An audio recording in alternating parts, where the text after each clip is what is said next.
bro.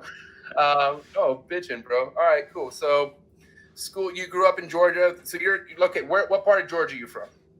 I grew up in South Georgia, but right now I am about 45 minutes south of Atlanta. Okay. So, and then that was your area. That's where you went to school and all that shit. You never left. Yeah, Georgia. I moved up here about 2-3 months ago. But I've always been in South Georgia. Okay. Why Georgia?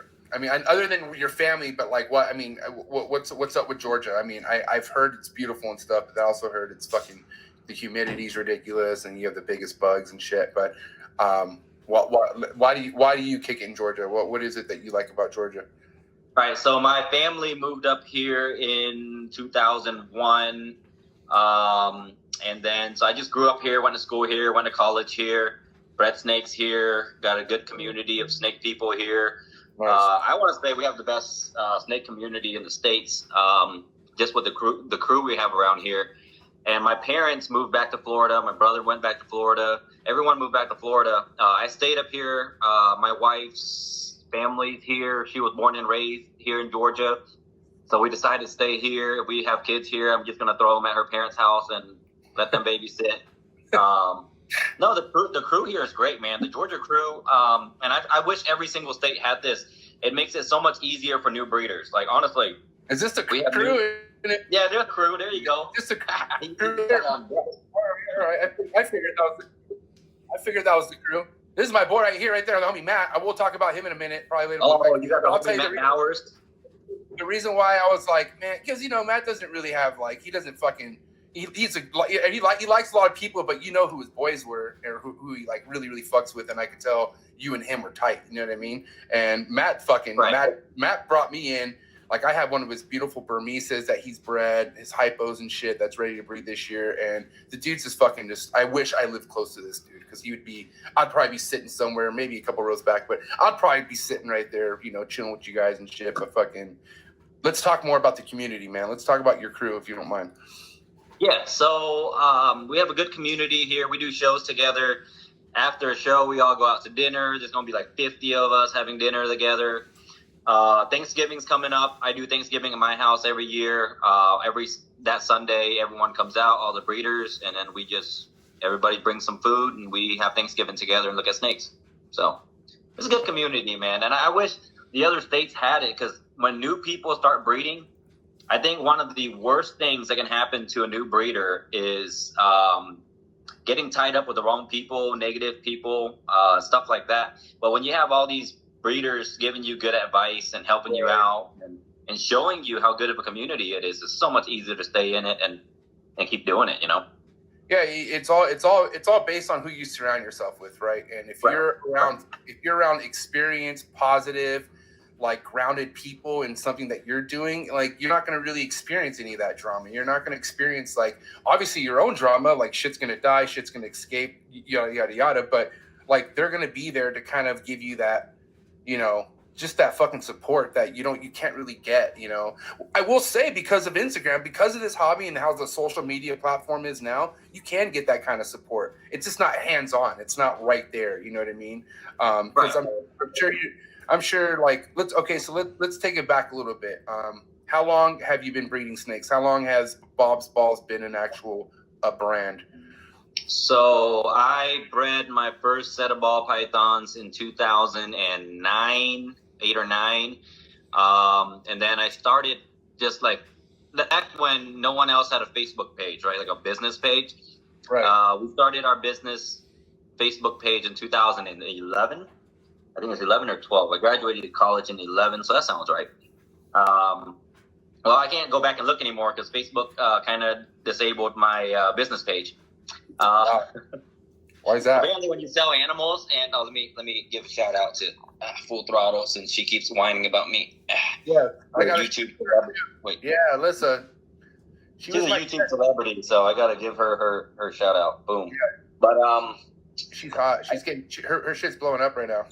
Right. I mean, she's got so many dang followers, and I'm trying to get her to come down here and do a video of my snake room for me and stuff. But we actually went into I got into serious breeding in 2012-13 range when I actually got a little bit of money. That's when I was doing insurance. I started doing insurance in 2013. I retired from that in 2016 and started doing like the craziest ride ever, to go from a 1-bedroom.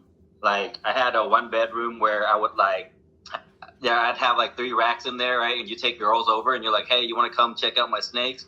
And you got that one little secret bedroom, right? And they come in there and you bring out your big ball python. It's like 4-footer. Yeah. And then to go into this, it's like it's out of this world for sure. It's crazy how it transitions into that. Like, I mean, like I'm kind of on I'm on some sort of a path like that. I don't have a room like yours or anything, but you know, like 3 years ago, I kept a rack in my closet. Like that's where I kept my snakes. Like I kept like a 6-rack, fucking 32 quart fucking tubs in my closet. And then as soon as I moved out and things just started landing on my lap, now I have like my own little separation, my own little fucking. It's like literally my own room. And trust me, now I have my room. I just have multiple rooms now, and it's like you say, I just sit back and I look how like, fuck, it's crazy how this shit happened. You know what I mean? Like it just.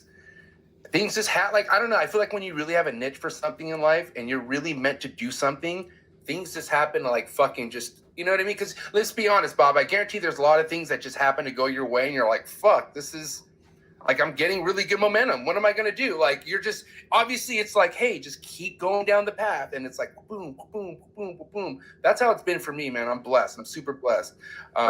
This show, for instance, how this show fucking just, you know what I mean? Like I'm actually getting people like you on and stuff and talking to people like you. So I know what you mean by that, man.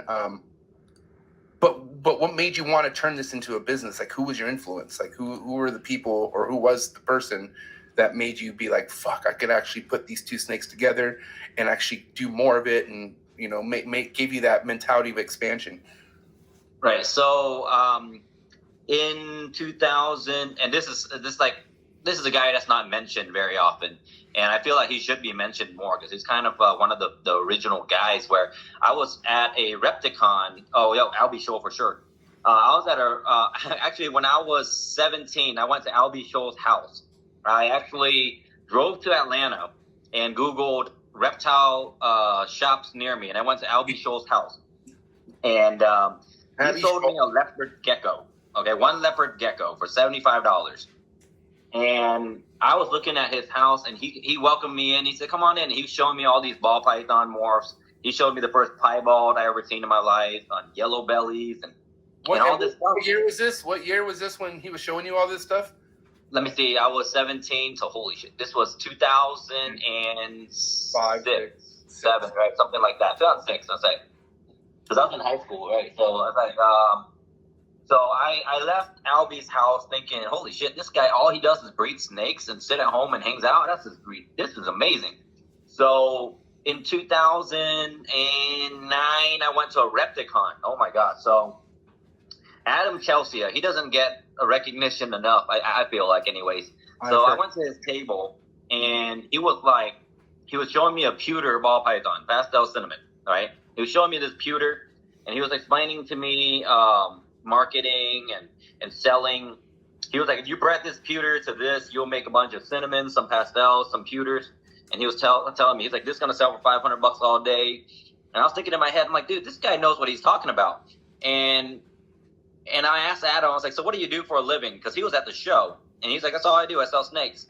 And really, I thought in my head, dang, I want to be like this guy.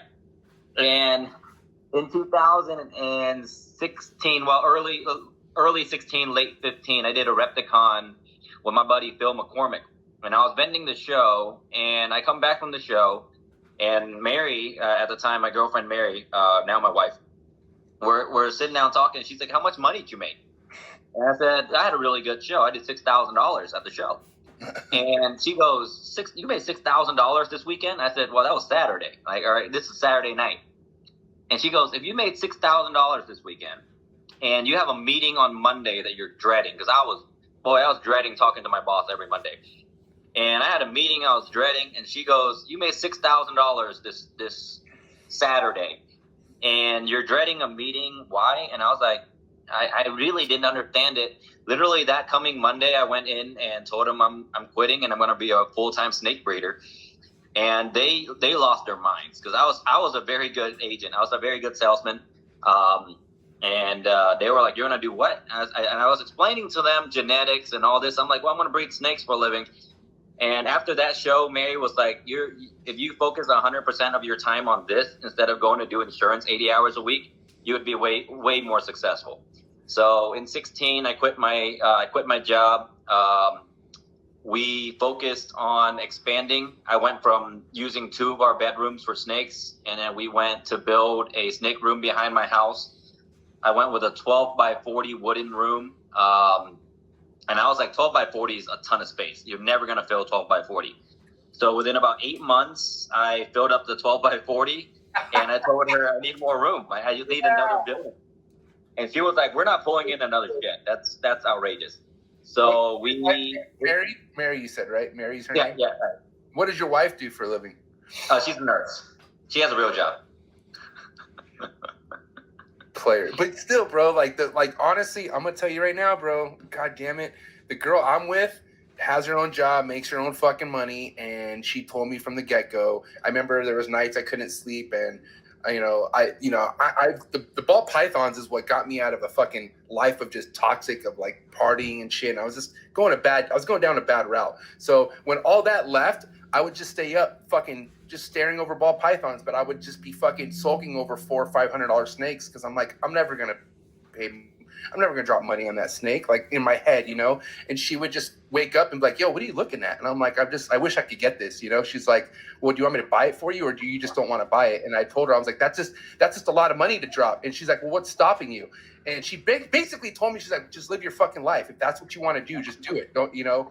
She's like, got to spend money to make money, type of thing. And she just gave me that insight and that push, because all the other girls before basically relied on me for money and all this other fucking horse shit. So, I don't know. It was just kind of like, when you have a girl like that who's already a boss, and she's like, like, look, you could make that happen. I make this happen. It's just, anyways, keep going. I thought that was sick.